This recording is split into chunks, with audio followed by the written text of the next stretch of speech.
The purpose of this podcast is to educate and to inform. This is not a substitute for professional medical care and is not intended for use in the diagnosis or treatment of individual conditions. Guests on this podcast express their own opinions, experience, and conclusions. The mention of any product, service, organization, activity, or therapy should not be construed as an ASCO endorsement. Hello and welcome to the ASCO Guidelines podcast series. My name is Shannon McKernin, and today I'm interviewing Dr. Carole Fakhry from Johns Hopkins School of Medicine, lead author on Human Papillomavirus Testing in Head and Neck Carcinomas, ASCO Clinical Practice Guideline endorsement of the CAP Guideline. Thank you for being here today, Dr. Fakhry. Thanks for having me. So first, can you give us a general overview of what this guideline covers? Sure. This guideline serves to guide multidisciplinary clinicians in the evaluation of head and neck cancers, and it really serves to clarify which HPV tests to order and when. Also discusses some of the limitations of using surrogate HPV testing in specific situations. The College of American Pathology Guidelines were recently published, and we are providing an endorsement with certain clarifications and discussions of nuances that we as a committee felt were important and clinically significant, specifically aspects that could alter clinical care. So what are the key recommendations of this guideline? So first and foremost, the key recommendation is that HPV tumor detection should be performed in oropharynx tumors and not for non-oropharynx tumors.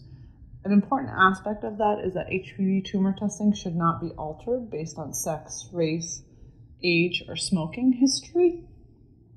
Another important recommendation is that the term high risk only be used when HPV-specific testing is performed that would establish that a tumor is etiologically related to the infection, human papillomavirus. In the absence of HPV-specific testing, we recommend that the term HPV-related tumors be used and that P16 is a surrogate for oropharynx tumors only. And can you tell us a little bit about the qualifying statements made on some of these recommendations and why the expert panel decided to include these? Sure. So one of the qualifying statements that we did make, it was a generalized one, and it's the one that I kind of just touched upon, that the term high-risk HPV should only be used in situations when HPV-specific testing was performed. And that's because sometimes things are P16 positive, but not necessarily HPV related or etiologically related to the infection. So as a committee, we wanted to make sure that that was clear.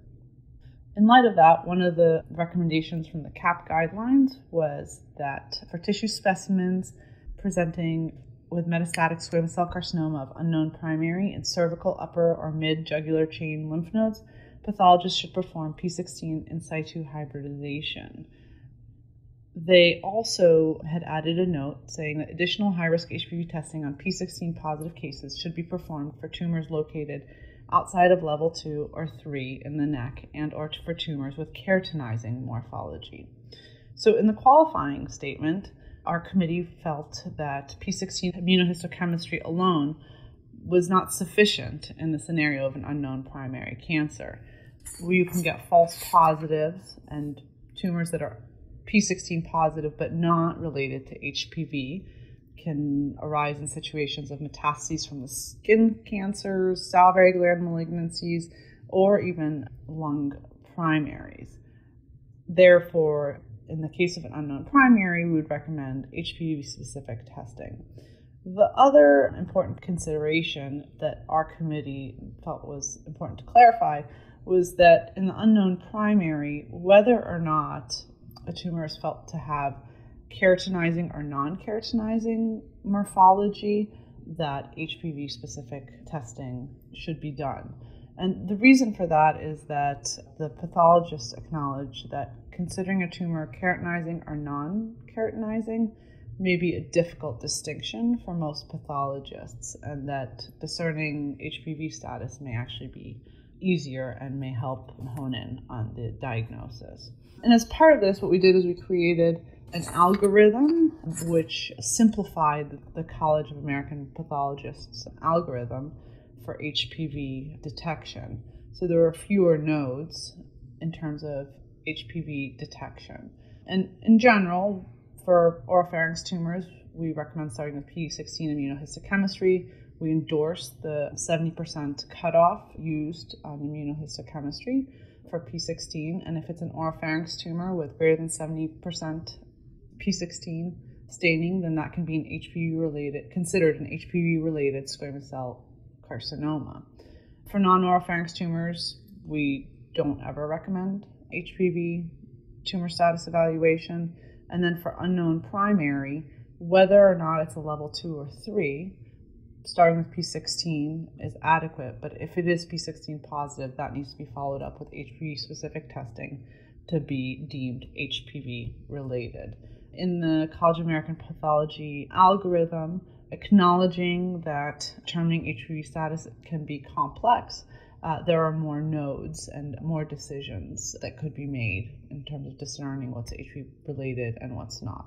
And so our committee tried to distill it down and simplify the algorithm. And finally, how will these guideline recommendations affect patients? So it is recommended that patients with oropharynx cancer be tested for HPV.